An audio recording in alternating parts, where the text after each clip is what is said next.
Doctor Strange and the Multiverse of Madness comes out into theaters this weekend and making another MCU sequel. So today we're ranking all 8 MCU sequels from the worst to the best.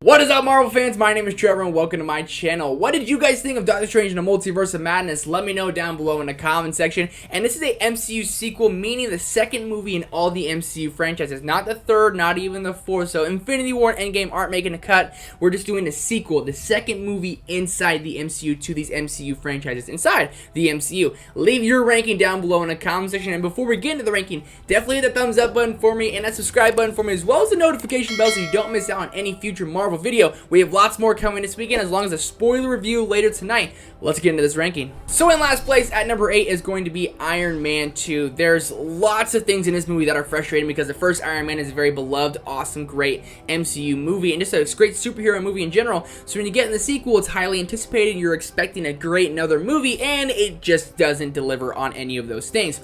Jon Favreau is directing this movie and I want to see him back directing it in the MCU again. Marvel wanted to crank out a sequel as fast as they could. He wanted a little while longer to work on a script. He had like 2 years or less to get that script out, and you can feel that inside this film. It's unfortunate Jon Favreau hasn't directed another MCU movie since. I really wish he comes back, because Iron Man 2 isn't really his fault. You have a lackluster villain, you need a script that was rushed. Both of them are felt while watching this movie. At number 7 is going to be Thor: The Dark World. There's things in this movie that I really do enjoy. It just feels very long with a very lackluster villain, but the thing that I enjoy most about this movie is the opening, because it feels like Lord of the Rings in space, and I love that. I think it's very ambitious of Kenneth Branagh to do. When you go to the end of the film, that brother dynamic between Thor and Loki is what really carries this movie. It makes it just a little bit better than Iron Man 2 for me. Loki and Thor are going on that mission together, and Loki dies, as we think, because we always think inside the MCU. And Thor cries for him. That brother relationship hits on my heartstrings, makes me feel all warm and fuzzy inside, and maybe it even brings a tear to my eye. Thor: The Dark World is just a little bit better than Iron Man 2 for that reason alone. At number 6 is going to be AntMan The Wasp. I think this film was done in injustice because it came out after Infinity War. When you watch Infinity War, you want another great MCU movie, and AntMan The Wasp is actually one of my least favorite MCU movies, period. I think this movie is funny, and Scott Lang is such a fun and likable character. It just feels like a very slower stakes film, and Ghost is not a very compelling villain, but I love the dynamic between Ant-Man and the Wasp, and I think it has one of the better post-credit scenes of the last 10 movies inside the MCU when they all turn to dust and Scott Lang is stuck in the quantum realm. At number 5 is going to be Spider-Man Far From Home. Now, I used to not like this movie really at all, but after watching Spider-Man No Way Home, this movie has gone up tremendously for me. I didn't really like Mysterio. I always thought he was kind of a phony throughout this movie, but seeing how everything that he did in this movie kind of relates right into No Way Home makes this movie just go up a little bit more for me. I love Tom Holland's Spider-Man, and I love this coming-of-age trilogy they created inside the MCU. A different take on Spider-Man, who we've seen countless times before, and I think it's done really well, and this sequel is fun. They're in London, and Mysterio, now that I'm on board with him, is actually a decently compelling villain. The visuals are absolutely great. This movie's funny. It's fun. It is a little bit too long at times, but for a sequel to Spider-Man Homecoming, I think it works really well as a sequel directly to Spider-Man Homecoming. At number 4 is going to be Guardians of the Galaxy Volume 2. I just have fun with this movie. I know lots of people aren't big fans of it, but I go into this movie just expecting a good, fun time. While some of the jokes don't really land, I know people have problems with the villain, people have problems with the story and how it goes, and how it's kind of just a schlock fest throughout.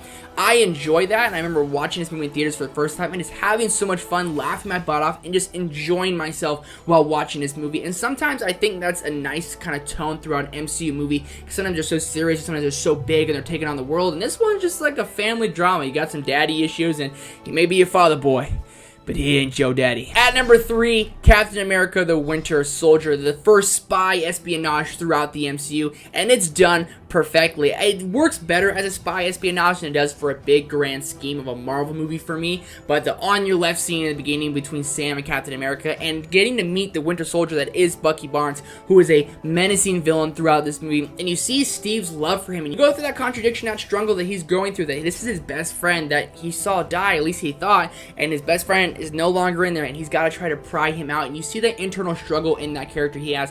And this is Anthony and Joe Russo's first time in the MCU, and they absolutely nail this movie. My runner-up at number 2 is going to be Avengers Age of Ultron. For some reason, I absolutely love this movie a lot more than everyone else, and I wish everyone else loved it as much as I do. I have so much fun watching this movie, diving back into the world of the Avengers, getting to experience the two smartest guys on the Avengers, Tony Stark and Mark Ruffalo, get outsmarted by this technology, this AI that becomes Ultron and becomes this big bad villain. Works well for me in this. You also have Andy Serkis in there as Claw, who is a really good sub-villain in there as well, and the action throughout this movie is absolutely fantastic. You get introduced to Wanda Maximoff, to her brother Pietro, and you get to find out more about Hawkeye, that he has a family, that Nick Fury helped him keep them a secret so he can keep them safe. You just get to find out more about our characters, and has lots of funny scenes, and Hawkeye gets a lot more limelight throughout this movie. And I'm a big Hawkeye fan, one of my favorite Avengers, so this movie always worked well for me. I think it's funny, I think the action's awesome, and I think Ultron is a very compelling villain.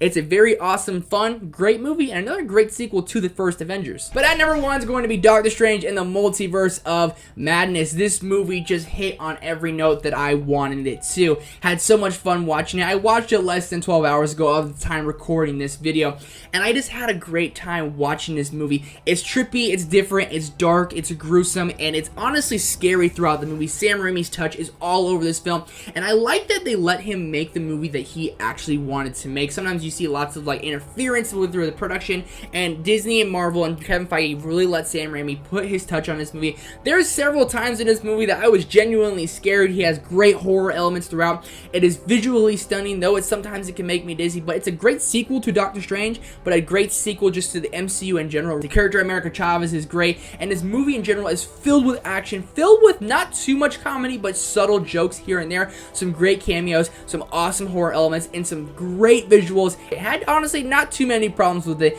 at all. Let me know your ranking of the MCU sequels down below in the comment section. All the second movie inside each MCU franchise, inside the MCU franchise. Let me know your ranking down below in the comment section. Hit that thumbs up button for me, subscribe button for me, and notification bell so you don't miss out on any future Marvel videos. Come back later today for a Doctor Strange Multiverse of Madness spoiler review. I'm excited for it. There's lots to talk about, and I have so many questions that I cannot wait to get into it. Thank you guys so much for watching. I'll see you very soon.